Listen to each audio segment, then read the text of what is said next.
പറയും ഈ അമ്മ. ആ, അച്ഛനെ വിളിച്ചു നോക്കാം. ഹലോ ഹലോ അച്ഛ, കേൾക്കുന്നുണ്ടോ? ഹലോ, നെറ്റ്വർക്ക് ബിസിയാ പോലും. ഹലോ ഹലോ അച്ഛ, കേൾക്കുന്നുണ്ടോ? ഇത് അച്ഛന്റെ മോളുവാ. സുഖമാണ് അച്ഛ. അച്ഛ, എനിക്ക് എല്ലാ വിഷയത്തിനും A+ കിട്ടി. താങ്ക് യു അച്ഛ. അമ്മ ഇവിടെ ഒന്നും കാണുന്നില്ല, എങ്ങാണ്ടോ പോയേക്കുവാ. ഞാൻ വിളിച്ചു കുഴഞ്ഞു. പത്രത്തിൽ കൊടുക്കാനായി ഫോട്ടോയുമായി ചെല്ലണമെന്ന് സ്കൂളിൽ നിന്ന് പറഞ്ഞു വിട്ടു. അച്ഛൻ ഇനി വരുമ്പോ ഈ മോളൂന് എന്താ കൊണ്ടുവരുന്നേ? അത് വേണ്ട, പറയട്ടെ, ഞാൻ കൊച്ചുകുട്ടിയൊന്നുമല്ല. +2 കഴിഞ്ഞില്ലേ? എനിക്കൊരു iPhone 17 Pro Max വാങ്ങിച്ചു തരാമെന്ന് പറഞ്ഞതല്ലേ? എനിക്കത് മതി.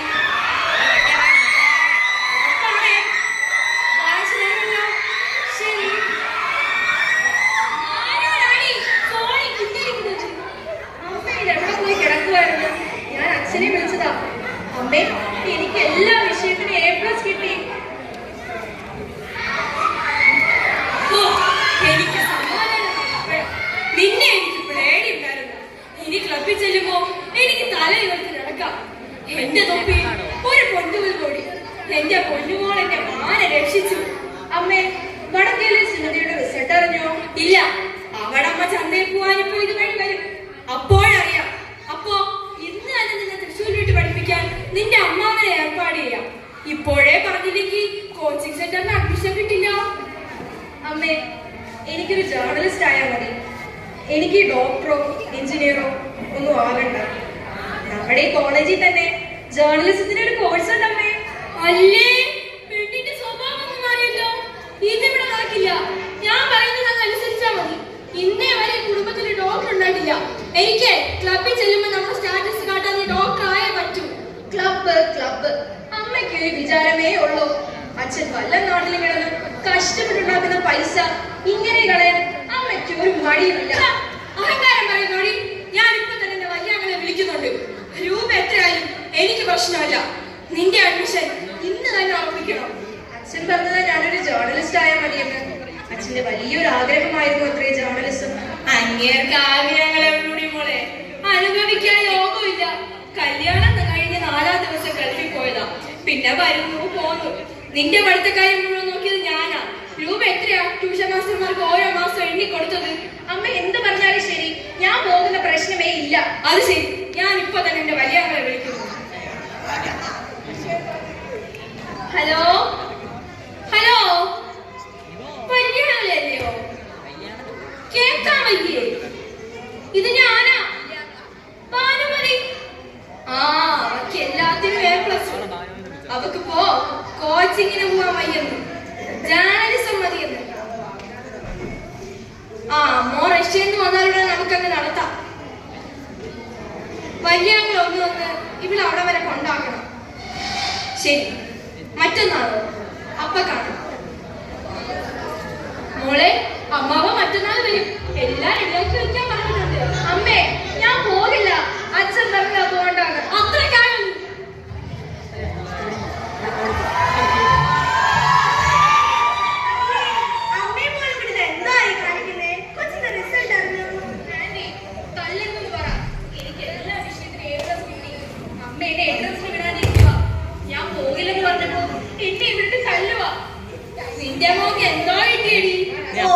എഴുതാനും വായിക്കാനും നേരമില്ലാത്ത അവക്ക് കിട്ടി 4 എണ്ണത്തിന് A+.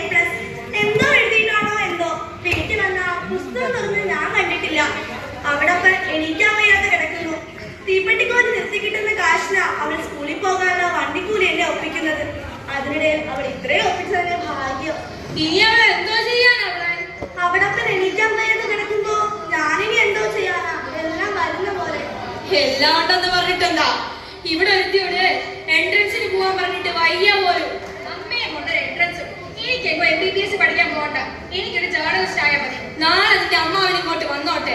നിന്റെ അച്ഛന് വലിയ വിചാരമുണ്ടോ? റഷ്യനെ എന്റെ ഭാവി വരുമ്പോ ഡോക്ടറായിട്ട് വരുമ്പോ അവന്റെ പെണ്ണ് ഡോക്ടർ ആയിരിക്കണം. അച്ഛൻ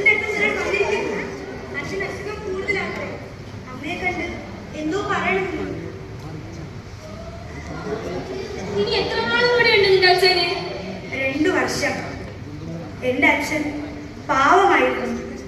ചെയ്യാത്ത തെറ്റിനാ പിടിച്ചു ജയിലിൽ അടച്ചിരിക്കുന്നത്. തെറ്റു ചെയ്തവർ ഞങ്ങളെ ഭീഷണിപ്പെടുത്തി വിലച്ചു നടക്കുന്നു.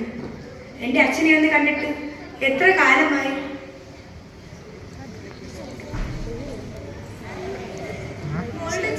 മെഡിക്കൽ കോളേജ് പോലീസുകാരനാ വന്നത്. വേഗം അങ്ങോട്ട് ചെല്ലാൻ കട്ട് ചെയ്താലേ അഡ്ജസ്റ്റ് ചെയ്യാൻ പറ്റൂ. സെറ്റിങ്സിൽ കയറാൻ പറ്റൂല ഇപ്പൊ. അയ്യോ കഷ്ടമായി പോയി. കയ്യിലുണ്ടായിരുന്ന 1000 രൂപ ഇപ്പൊ ബ്യൂട്ടി പാർലർ കൊടുത്തിട്ട് വരുവാ. നിനക്ക് നേരത്തെ ചോദിച്ചുകൂടായിരുന്നോ? 600 രൂപയാണ് എന്റെ പോക്കറ്റ് മണിയിൽ നിന്നും മിച്ചം പിടിച്ചതാണ്. വേഗം ആശുപത്രിയിലോട്ട് ചെല്ലും. സുന്ദിയുടെ അച്ഛൻ എനിക്കും ഒരച്ഛനെ പോലെയാണ്. പണ്ട് കാലത്ത് അദ്ദേഹത്തിന്റെ കോളം ഈ പറമ്പുകളിലെല്ലാം കൊണ്ട് നടന്നത് ഞാൻ പറഞ്ഞു. നീ നിനക്ക് വാങ്ങിച്ച കാശ് കൊടുത്തത് അതിന് തിരിച്ചു കിട്ടാൻ തോന്നുന്നുണ്ടോ? തിരിച്ചു കിട്ടാൻ വേണ്ടിയല്ലേ ഞാൻ പണം കൊടുത്തത്. പണം ഉണ്ടെങ്കിൽ അത് ചെലവാക്കേണ്ടതല്ലേ? അവരെ വേറെ ആരാ സഹായിക്കാനുള്ളത്? അമ്മ കണ്ട ബ്യൂട്ടി പാർലറുകളിൽ പുരികം പഠിക്കാനും മുടി മുറിക്കാനും ഒക്കെ എത്ര പൈസയാ കളയുന്നത്.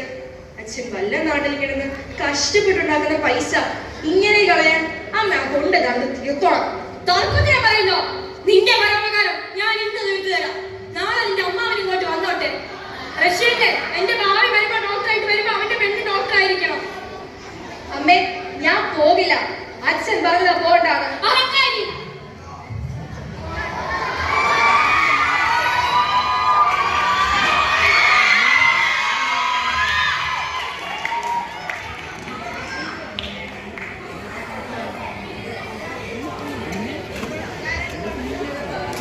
ഭാനുമതി, ഭാനുമതി.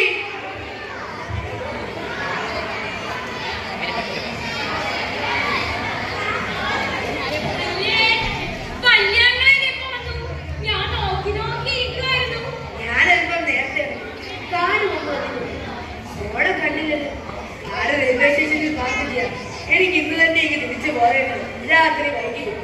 അവക്ക് കോച്ചിങ്ങിന് പോകാൻ ഒട്ടും താല്പര്യമില്ല. പിന്നെ ഞാൻ ഒരുവിധം പറഞ്ഞൊപ്പിച്ചത് വന്ന് വന്ന് അവക്ക് ഇച്ചിരി അഹങ്കാരം. പണ്ടത്തെ കാലം വിദ്യാഭ്യാസമുള്ള പിള്ളേരാകുമ്പോൾ കേട് കാട്ടിയതൊക്കെ ഇരിക്കും. നീ ഈ പ്രായത്തിൽ എന്തൊക്കെയാ കാട്ടിയെന്ന് വല്ല ഓർമ്മയുണ്ടോ? നിന്നെ 7ാം ക്ലാസ് വരെ വിടാൻ പറ്റ പാട്. വല്യങ്ങളൊന്നും ഉണ്ടായി. അവള് കേട്ട പിന്നെ എന്നെ തോപ്പിക്കാൻ അവക്ക് അത് മതി. വണ്ടി പുറത്ത് പാക്കി എന്തെങ്കിലും വിളിക്കണം.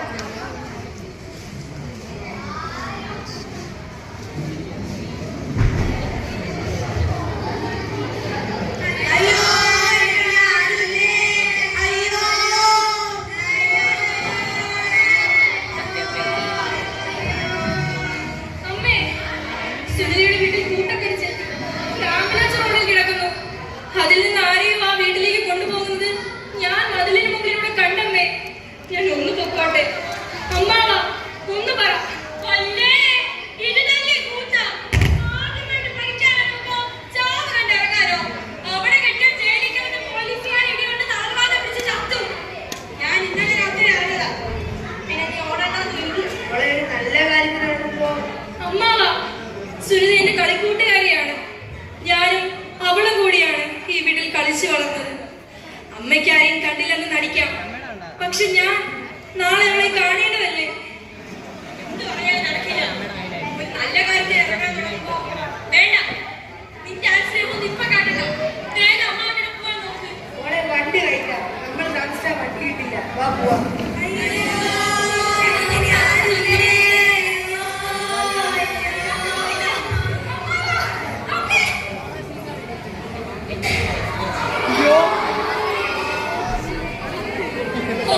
അങ്ങനെ ഒരു കടമ്പ കൂടി കടന്നു. 4 കൊല്ലം കൂടി കഴിഞ്ഞ പിന്നെ ഞാൻ ആരാ? ഡോക്ടറുടെ അമ്മ. പിന്നെ ക്ലബിലെ സ്ഥിരം പ്രസിഡന്റ് ഞാൻ തന്നെ. രാധിക ശിവകുമാറും സൂസൻ ഡിസൂസും എനിക്ക് വേണ്ടി. 2 വർഷങ്ങൾക്ക് ശേഷം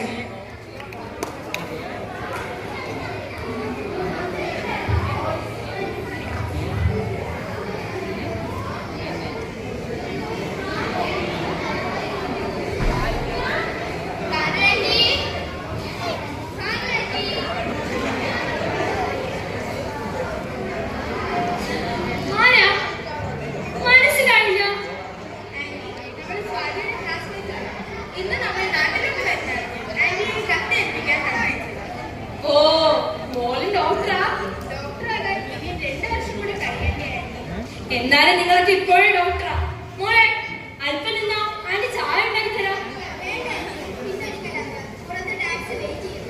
മോളെ അവൾ എങ്ങനെയുണ്ട്? എന്റെ മോളായതുകൊണ്ട് പറയുകയല്ല, അവക്ക് എന്നെ കാണാതിരിക്കാൻ കഴിയില്ല. അതുകൊണ്ട് കോച്ചിങ്ങിന് പോലും പോവില്ല എന്ന് പറഞ്ഞ് വാശി പിടിച്ചതാ. അവക്ക് എൻട്രൻസിന് 1ാം റാങ്ക് കിട്ടുമെന്ന് ഞാൻ വിചാരിച്ചതല്ല. പിന്നെ എന്റെ അല്ലേ മോള്. മോളെ മോളുടെ ഹോസ്റ്റലാണോ അവൻ? ആ, ഞാനുടനെ മോളെ കാണാൻ വരുന്നുണ്ടെന്ന് പറഞ്ഞേക്ക്. അപ്പൊ കൂട്ടുകാരികളെ എല്ലാം ഒന്ന് പരിചയപ്പെടാമല്ലോ.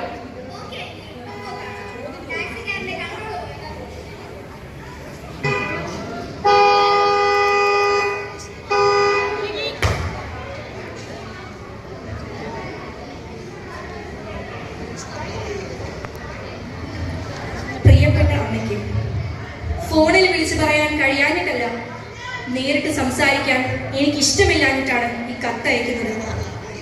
തെറ്റാണ് ചെയ്യുന്നതെന്ന് അറിയാം, പക്ഷേ അമ്മയോട് ഇങ്ങനെ ചെയ്യുമ്പോൾ എനിക്കത് ശരിയായി തോന്നുന്നു. എനിക്കിവിടെ യാതൊരു സ്വസ്ഥതയുമില്ല. വന്ന നാൾ തൊട്ട് ഹോസ്റ്റലിലെ സീനിയർ പെൺകുട്ടികൾ എന്നെ വല്ലാതെ ഉപദ്രവിക്കുന്നു.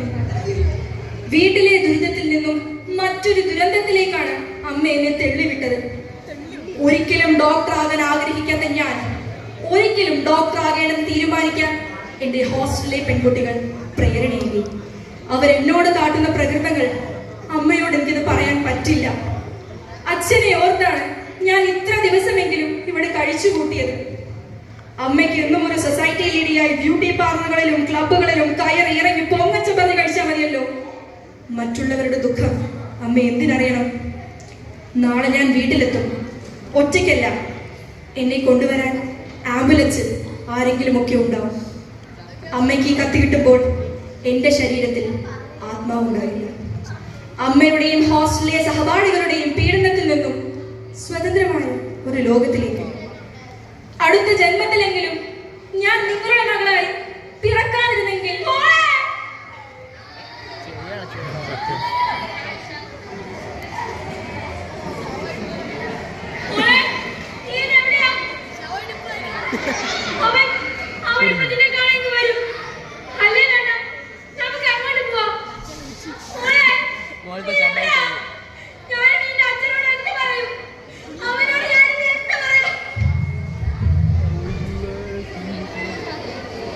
Drama, peak drama.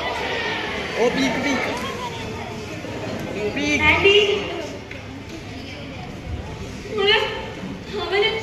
അവനിപ്പോ അവളെ കാണാൻ കത്തും. നീ അവളെ കണ്ടോ? അമ്മ വരൂ, അകത്തേക്ക് പോകും. അതൊക്കെ വരും. പെട്ടി വാങ്ങിക്കോ.